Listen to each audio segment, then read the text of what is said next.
Somewhere in your fridge, right now there is something going bad. Maybe it's salad leaves that were crisp 3 days ago and are now halfway to translucent. Maybe it's a block of tofu you opened, used half of, covered loosely, and haven't touched since. Maybe it's leftovers from 2 nights ago that you keep moving to the front and not quite getting around to eating. This is so normal in most Western households that we've stopped noticing it as a problem. We just accept that food goes bad, throw it away, and buy more. The average Western household throws away roughly 30% of the food it buys. Nearly a third of every grocery bill going directly into the bin. Japan has a different relationship with food waste. Not because Japanese people have more willpower or more time, but because over centuries of cooking in small kitchens, with limited storage and a deep cultural value placed on not wasting what you have, they developed methods for keeping food fresh that most of the Western world simply never learned. None of these require special equipment. No vacuum sealers, no expensive containers, no gadgets. Just techniques, habits, and a few simple ingredients that change how long everything in your kitchen actually lasts. 1. Understand your fridge.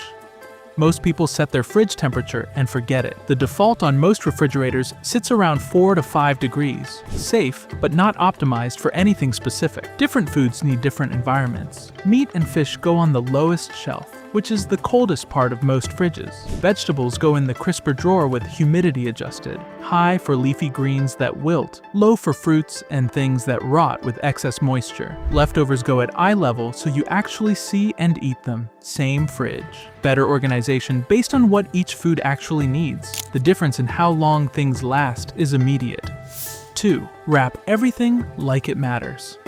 In Japan, the way food is wrapped before going into the fridge is treated as seriously as the cooking itself. Cut vegetables are wrapped individually in plastic wrap, pulled tight against the surface with no air pockets. Not placed in an open container, not loosely covered. Wrapped directly against the cut surface. A halved cabbage wrapped this way lasts almost twice as long as one placed cut side down in a container with a loose lid. Exposure to air is what degrades most food. The moment you expose the interior of a vegetable, the clock starts. Tight wrapping slows that clock significantly. Meat and fish get the same treatment, dried lightly with paper towel first to remove surface moisture that accelerates bacterial growth, then wrapped tightly and stored on the coldest shelf. The habit takes seconds. The result is produce that lasts days longer. 3. Salt before storage.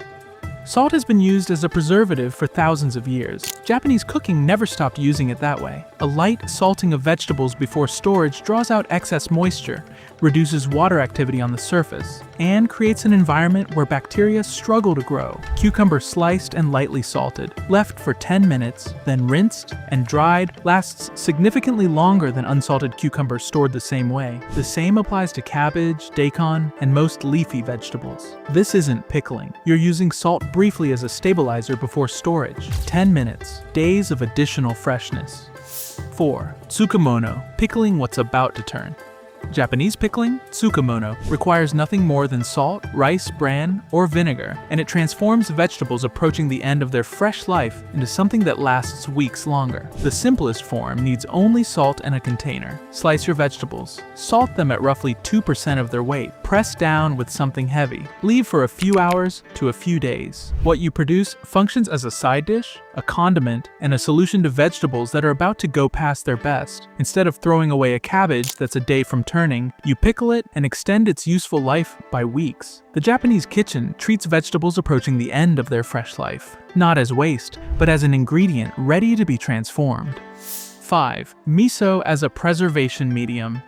Miso is one of the most versatile preservation tools in the Japanese kitchen, and almost nobody outside Japan uses it this way. Burying proteins in miso paste before storage, called misozuke, does several things at once. The salt draws moisture from the surface, creating an environment hostile to bacteria. The enzymes in fermented miso tenderize the protein, and the miso imparts deep, complex flavor that develops over time. A piece of salmon buried in miso and left for 2 days lasts significantly longer than an unwrapped piece stored conventionally, and when you cook it, the surface caramelizes, and the flavor is complex in a way a simply seasoned piece of fish never achieves. The same technique works with chicken, pork, tofu, and vegetables. Wipe the miso off before cooking. It burns quickly, and what you have underneath is a protein that's better preserved and better flavored than when it went in.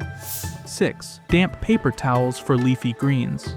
Leafy greens deteriorate in the fridge primarily because they lose moisture. The cold, dry air pulls humidity out of the leaves faster than the cell walls can compensate for. The solution is to wrap leafy greens in a lightly dampened paper towel before storing them in a bag or container. The damp towel creates a microenvironment of higher humidity directly around the leaves, slowing moisture loss and keeping them crisp for days longer. The same principle applies to fresh herbs. Coriander or parsley wrapped in a damp paper towel lasts almost twice as long as the same herbs left loosely in a bag. For woody herbs like thyme and rosemary, a dry paper towel works better, absorbing excess moisture that accelerates rot. 1 paper towel, 30 seconds. Days of additional freshness. 7. How to store leftovers properly. In most Western kitchens, leftovers get put into whatever container is nearest, covered loosely, pushed to the back of the fridge, and found 4 days later in a condition that makes the decision for you. The Japanese approach is different at every step. Leftovers are cooled quickly, spread thin or placed in a shallow container so heat dissipates fast. Hot food in a deep container holds heat in the center for hours, which is exactly the condition bacteria need. Thin and shallow means cooled in minutes. They're stored in single portions rather than one large container, so each time you open one portion, you're not exposing the entire batch to air. And they go at the front of the fridge, visible, so they get eaten rather than forgotten. The system makes the right choice automatic. 8. Vinegar, the underused preservative.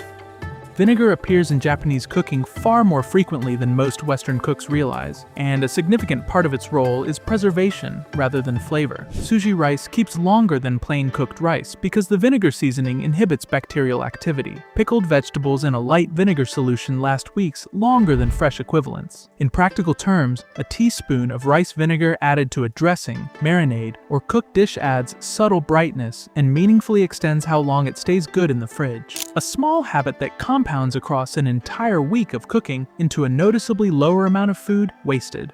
9. Buy less, more often.